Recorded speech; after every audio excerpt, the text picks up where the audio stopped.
পুরনো স্মৃতির আড্ডা। এখানে কিছু ভয়, কিছু রহস্য, কিছু হাসি, কিছু প্রেম, এখানে সবই আছে। পুরনো স্মৃতির আড্ডায় আজকের গল্প হঠাৎ দেখা। চলুন শুরু করা যাক। রাত 1:30 বাজে প্রায়। নিলয় হেঁটে হেঁটে বাসার দিকে আনমনা হয়ে হাঁটতেছে। হাত দিয়ে ফোঁটা ফোঁটা রক্ত বেয়ে পড়ছে, কিন্তু রক্তগুলো নিলয়ের না। রক্ত মাখা হাতে সিগারেট ধরিয়ে হাঁটতেছে। মনের মধ্যে অন্যরকম প্রশান্তি তার। গরম রক্তে নিলয়ের শার্টের হাতাগুলো একদম ভিজে গেছে, কিন্তু নিলয়ের তাতে কোনো আপত্তি নেই। বেশ ভালোই লাগছে তার। আনমনা হয়ে হাঁটতে থাকে। পুরনো দিনের কথাগুলো মনে পড়তে থাকে। যদিও সে কথাগুলো ভুলে যেতে চায়, কিন্তু বেহায়া মন তাকে বারবার মনে করিয়ে দেয়। হঠাৎ কিছু একটা এসে তার সাথে ধাক্কা খায়। অন্ধকারে ভালোভাবে দেখা না গেলেও নিলয় বুঝতে পারে যে ওটা একটা মেয়ে। সিগারেটটা পড়ে যায়। পকেট থেকে আরেকটা সিগারেট বের করে ধরায় নিলয়। মেয়েটার মুখটা দিয়াশালয়ের আলোয় দেখতে পেল নিলয়। বেনারসি পরা, গায়ে গহনা ভরে। কে আপনি? এত রাতে ঘোরাঘুরি করছেন কেন? আমাকে বিয়ে করবেন? মেয়েটির কথা শুনে নিলয় একদম অবাক হয়ে যায়। কয়েক সেকেন্ড আগে দেখা হলো, এরই মধ্যে এসব বলছে। নিলয় ভূতে বিশ্বাস করে না, কিন্তু ছোট থাকতে মায়ের কাছে শুনেছিল ডাইনিরা বিয়ে করে তাদের সাথে নিয়ে যায়। আপনি কে সেটা তো বলুন। অত কথা বলতে পারবো না। আমি খুব বিপদে আছি। আমাকে কোনো ভিখারি বিয়ে করতে চাইলেও আমি তাকে বিয়ে করে নেব। কারণটা জানতে পারি কি? আমার বাবা আমার বিয়ে জোর করে দিতে চায়, যাতে তার ব্যবসায় আরও লাভ হয়। এতে অন্য কাউকে বিয়ে করার কি আছে?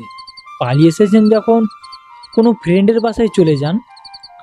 সেখান থেকে দূরে কোথাও চলে যাবেন। এটা তো ভেবে দেখিনি। নিলয়ের বুঝতে বাকি রইল না, মেয়েটি একটু বোকা টাইপের। আচ্ছা, এই নিন ফোন। আপনার ফ্রেন্ডকে ফোন দিন। আসলে আমার এখানে কোনো ফ্রেন্ড নেই।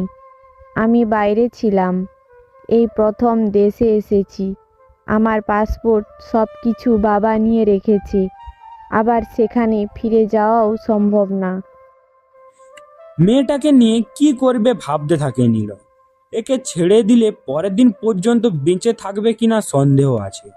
আপনি এখানে দাঁড়িয়ে থাকুন, আমি আসছি। সাইডে এসে শরীরের রক্ত সব পরিষ্কার করে নিল নিলয়। অন্ধকার হইতে মেয়েটা বুঝতে পারেনি, কিন্তু আলোতে দেখলে ভয় পেয়ে যাবে। শার্টে রক্তের দাগ লেগে আছে। নিচে টি শার্ট থাকায় শার্টটা খুলে ফেললো নিলয়। শার্টটা নিয়ে হাত মুখ মুছে নেয় সে। শার্টটা কাঁধে নিয়ে মেয়েটার কাছে আসে সে। সিগারেট ধরিয়ে হাঁটতে থাকে। পিছনে ঘুরে দেখে মেয়েটা এখনো সেখানেই দাঁড়িয়ে আছে। কি হলো, আসুন। মেয়েটা নিলয়ের পেছনে পেছনে হাঁটতে লাগলো। নাম কি আপনার? রূপ। আপনার? নিলয়। রূপ ভালো করে লক্ষ্য করে ছেলেটাকে দেখে যতদূর মনে হচ্ছে ছেলেটা অনেক ভালো। কিছুক্ষণ পর তার একটা বাড়ির সামনে চলে আসে। নিলয় ঢুকে যায়।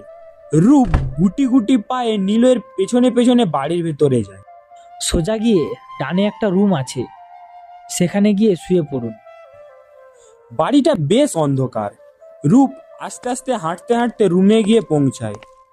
অন্ধকার রুমে ঘুম আসে না, তার উপর রুমটি অচেনা।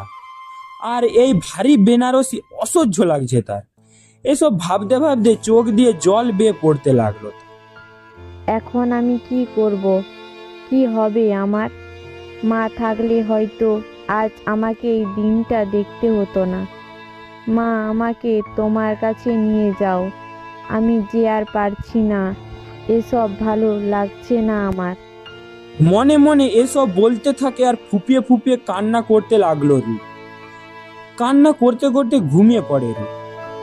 সকালে সূর্যের আলো মুখে এসে পড়ে রূপে। ঘুম ভেঙে যায়। কালকের কথাগুলো মনে পড়তেই মন খারাপ হয়ে যায় রূপের। দীর্ঘ একটা নিঃশ্বাস নিয়ে বিছানা ছেড়ে উঠে বাইরে বেরিয়ে আসে